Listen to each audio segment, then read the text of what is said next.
पंगांग idea Manpur है पुनमक की वखलों चेंगदबनेब मधु नत्तबीदा अइना नागानी अइना सिनी अइना कुकी कुकी खक इंटरेस्ट नागान नागा अदुम्बा ngang handok po masangi aduga hoji maitai su maitai gi khak ngangagadi maitai interest khak ngangal legadi kamaina idea manipur lakada manoba asi masi aina haji basi manipur se khoina khanjai majority oiba community amagna ai khakini aina haibi ingadabani aina khakle ningni bisi thungadabani haba wakhalon se leiba taragadi adwadi atoposu jung khalakane khalagadi जाति अपिपसिंग जो दुम खलप ताबनी खलगदी मधु कनाना खांगनी कनाना मसी idea Manipur की ngak सेलग लेगदे गेबा अदुना मसी ngak सेनगदबा असिदि कनानो हाइरक पमतमदा मियामना ngang थोकलप मियामदा होजि Phong Phong सान सही अहुमुक लेदिबा issue असिदा मा मागी interest ख ngang खरे 2023 दगना 2025 फाउ ngang खरे अदु ngasi 2026 ki ahamba numit gidi madugumba do wakhalon long thawdo piro hoite apun bagi oiba apun ba idea manipur haina north east window na puthori ba masi 2026 ki ahamba numit asidigi di aigi isagi ngangi phawdi yararoi aduna isa thadoroga masi apun bagi ngangsi habani khwaida maru oiba haijege masi ngasi numit ja हाइबा मा मागी अपाम्बा ngangliba punamak se tungda manipur se kaidorakadige yengoba nangi apamba duna nangi apamba wahai duna na thandagi khanba na thanna jati khaktagi khanba wahai wata singmayam penaba na ngangliba myam dugi phol se manipur no mari kairakani yes manipur kairakani aduna madugumba wahai ado akoi 2026 dadi karamata sinna bigano apun bo khalon ngang da myam nang interest ngang da myam 2023 de 25 ho ngang jakre hojikti madu tung da hokadawa angang sing myam youth myam aduga future of manipur gi yengragadi masi kamai thamnam sige afoba ma thamnam chi haiba taragadi masi aikhoi ishagi wakhalonda aigi party gi line da aigi party aigi mi aigi community aigi sagai haibodo madurom da ngangli phawdi koki gi ngangli do topiro naga gi wangang topiro maitai gi interest ngang topiro aduga pangan interest topiro adumatam khakda idea manipur se hojik pamung na aikoi gi yam phajana aikoi chronology ama aikoi gi mandak thoi events gi even manipur gi puari yauna thama kan modern manipur ke am saruk yaura kan da india ga manipur ga leinaba sigi political gi relations ida leiba issues me ama ka aduga contestation me ama si me am si dum puthogre si matang si da ozada ina lakchening bazina hojik pamung na aroi ba haige baze aigi oba paukhum ju leije du bo ina ozada gi tajaning baze idea of manipur have se da manipur kaibe yaroi manipur kan gada bani manipur ga punba ki sectum gi damta khoi lep ko bani have se da manipur da leire ba hingminari ba proof cha puna ma ki oiba commitment aduga sigi determination si pulap ki oina leite have ki wapum ko haide oja jalarium fur ki luchingba amu oibida na tana manipur gi issue puna makta yam manjing thana luchingba mo ni sor yari ba misang ni oja masigi wapum se da kari have ni aduga oja gi meeting da idea of manipur have se kamai define the way ozagi mi yeng da manipur have se kamai no we please ngasi yam nungai koi gi north east tv na sinjaba manipur conclave 2026 asida koi gi yam na maru oiba chahi anauba lakpa ahanba numit asida manipur da anauba idea share tonaba aduga anauba wakhalon yam punamakta pinabagi damakta sinbiriba asi north east window bu ihan hamada yama thagase masi khoina sum yengmi yabadi akhoi manipur haiba asi khoi manipur state manipur government of india da punjingai da aduga pre independent da leiramba akhoi jati punna leiminari ba akhoi hoji phau sum leiminari masi marakta akhoi na sum yengbi yaba se akhoi punamak ꯑꯁꯤ ꯂꯩꯃꯤꯟꯅꯔꯤꯕ ꯃꯅꯤꯄꯨꯔꯒꯤ citizen ꯑꯣꯏꯅ ꯂꯩꯕꯤꯔꯤꯕ ꯑꯩꯈꯣꯏ ꯖꯥꯇꯤ ꯇꯣꯉꯥꯟ ꯇꯣꯉꯥꯟꯕ ꯑꯣꯏꯖꯔꯒꯁꯨ ꯃꯅꯤꯄꯨꯔꯅꯤ ꯍꯥꯏꯅ ꯈꯟꯖꯕ ꯃꯥꯒꯤ ꯊꯃꯣꯏꯗ ꯐꯥꯎꯖꯕ ꯃꯅꯤꯄꯨꯔꯒꯤ ꯗ ꯄꯣꯛꯆꯕ ꯃꯅꯤꯄꯨꯔꯗ ꯍꯧꯔꯛꯄ ꯍꯧꯃꯤꯟꯅꯔꯛꯄ ꯄꯨꯝꯅꯃꯛ ꯑꯁꯤ ꯑꯩꯒꯤ ꯋꯥꯈꯜꯂꯣꯟꯗꯗꯤ ꯉꯁꯤ ꯑꯅꯧꯕ ꯆꯍꯤꯅ ꯂꯥꯛꯄ ꯑꯁꯤꯗ ꯑꯩꯅ ꯊꯝꯖꯅꯤꯡꯕꯗꯤ ꯃꯁꯤ ꯑꯩꯈꯣꯏ ꯏꯃꯥ ꯂꯩꯕꯥꯛ ꯃꯅꯤꯄꯨꯔ ꯍꯥꯏꯕꯁꯤ ꯄꯨꯝꯅꯃꯛꯀꯤ ꯀꯝꯃ꯭ꯌꯨꯅꯤꯇꯤꯗ ꯐꯥꯎꯔꯝꯒꯅꯤ ꯈꯜꯂꯤ ꯃꯁꯤ ꯑꯩꯅ ꯍꯥꯏꯔꯤꯕ ꯃꯔꯝ ꯑꯁꯤꯗꯤ ꯃꯅꯤꯄꯨꯔꯗ ꯂꯩꯕꯤꯔꯤꯕ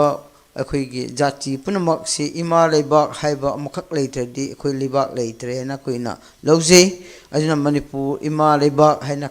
ꯈꯟꯕꯤꯔꯤꯕ ꯑꯩꯈꯣꯏ ꯖꯥꯇꯤ ꯄꯨꯝꯅꯃꯛ ꯑꯁꯤ ꯑꯩꯈꯣꯏ ꯍꯧꯖꯤꯛꯀꯤ ꯑꯥꯏꯗꯤꯌꯥ ꯑꯣꯐ ꯃꯅꯤꯄꯨꯔ ꯑꯁꯤꯗ ꯑꯩꯈꯣꯏ ꯌꯥꯝꯅ ꯗꯔꯀꯥꯔ ꯑꯣꯏ ꯑꯩꯈꯣꯏ ꯄꯨꯟꯅ ꯈꯟꯃꯤꯟꯅꯕ ꯄꯨꯟꯅ ꯂꯩꯃꯤꯟꯅꯕ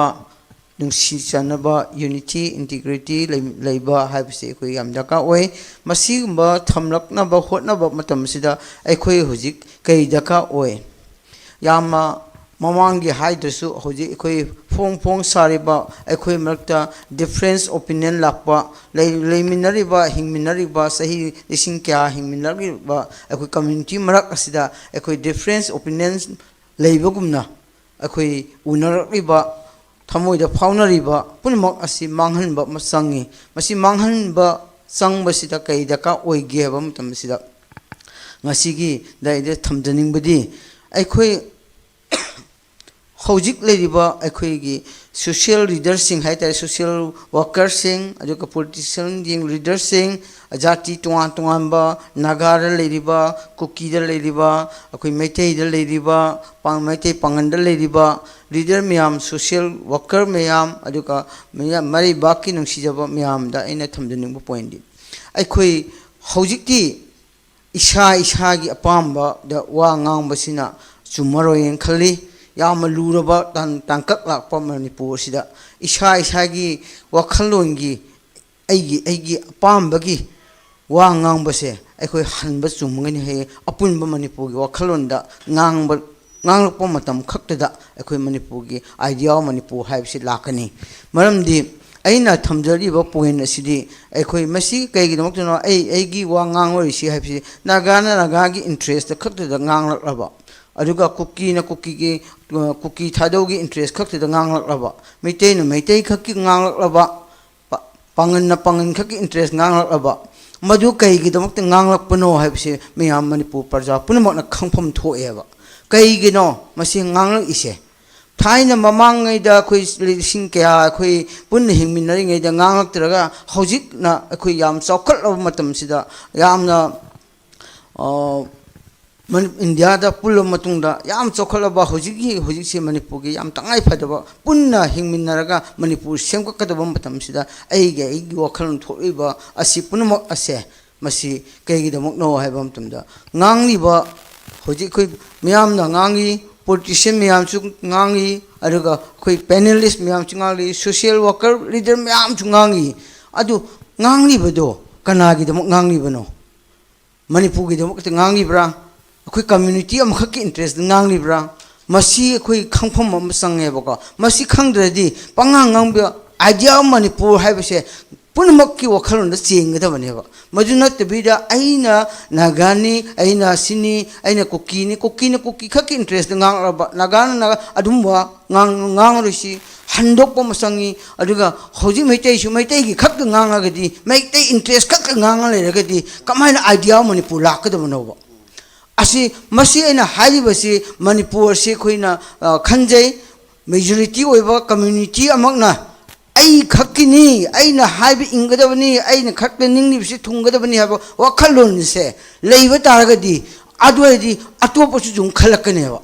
ꯈꯜꯂꯛꯑꯗꯤ ꯖꯥꯇꯤ ꯑꯄꯤꯛꯄꯁꯤꯡꯁꯨ ꯑꯗꯨꯝ ꯈꯜꯂꯛꯄ ꯇꯥꯕꯅꯤ ꯈꯜꯂꯛꯑꯒꯗꯤ ꯃꯗꯨ ꯀꯅꯥꯅ ꯈꯥꯝꯒꯅꯤ ꯀꯅꯥꯅ ꯃꯁꯤ ꯑꯥꯏꯗꯤꯌꯥ ꯃꯅꯤꯄꯨꯔꯒꯤ ꯉꯥꯛ ꯁꯦꯜꯂꯒ ꯂꯩꯒꯗꯒꯦꯕ